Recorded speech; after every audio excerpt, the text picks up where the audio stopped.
Hello again. Welcome back. As a Man Thinketh. This is part 5. It's the fourth and last part of chapter 2. Law, not confusion, is the dominating principle in the universe. Justice, not injustice, is the soul and substance of life. And righteousness, not corruption, is the molding and moving force in the spiritual government of the world. This being so, man has but to right himself to find that the universe is right. And during the process of putting himself right, he will find that as he alters his thoughts toward things and other people will alter toward him. The proof of this truth is in every person, and it therefore admits of easy investigation by systematic introspection and self-analysis. Let a man radically alter his thoughts, and he will be astonished at the rapid transformation it will effect in the material conditions of his life. Men imagine that thought can be kept secret, but it cannot. It rapidly crystallizes into habit, and habit solidifies into circumstance.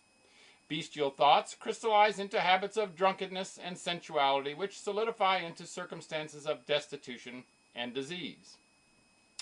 Impure thoughts of every kind crystallize into enervating and confusing habits, which solidify into distracting and adverse circumstances.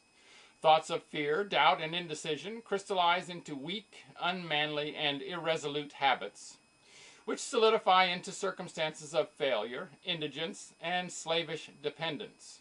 Lazy thoughts crystallize into habits of uncleanliness and dishonesty, which solidify into circumstances of foulness and beggary. Hateful and condemnatory thoughts crystallize into habits of accusation and violence, which solidify into circumstances of injury and persecution. Selfish thoughts of all kinds crystallize into habits of self-seeking, which solidify into circumstances more or less distressing. On the other hand, beautiful thoughts of all kinds crystallize into habits of grace and kindliness, which solidify into genial and sunny circumstances. Pure thoughts crystallize into habits of temperance and self-control, which solidify into circumstances of repose and peace. Thoughts of courage, self-reliance, and decision crystallize into manly habits, which solidify into circumstances of success, plenty, and freedom. Energetic thoughts crystallize into habits of cleanliness and industry, which solidify into circumstances of pleasantness. Gentle and forgiving thoughts crystallize into habits of gentleness, which solidify into protective and preservative circumstances. Loving and unselfish thoughts crystallize into habits of self-forgetfulness for others, which solidify into circumstances of sure and abiding prosperity and true riches. A particular train of thought persisted in, be it good or bad, cannot fail to produce its results on the character and circumstances. A man cannot directly choose his circumstances, but he can choose his thoughts, and so indirectly, yet surely, shape his circumstances. Nature helps every man to the gratification of the thoughts which he most encourages, and opportunities are presented which will most speedily bring to the surface both the good and evil thoughts. Let a man cease from his sinful thoughts, and all the world will soften toward him and be ready to help him. Let him put away his weakly and sickly thoughts, and lo, opportunities will spring up on every hand to aid his strong resolves.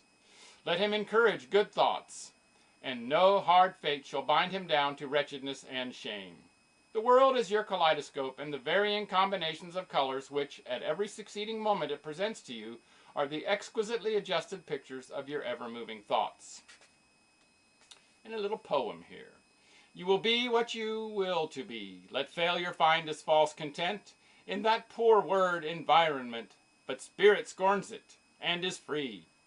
It masters time, it conquers space, it cows that boastful trickster, chance, and bids the tyrant, circumstance, uncrown and fill a servant's place. The human will, that force unseen, the offspring of a deathless soul, can hew away to any goal, the walls of granite intervene. Be not impatient in delay, but wait as one who understands. Then spirit rises and commands, the gods are ready to obey.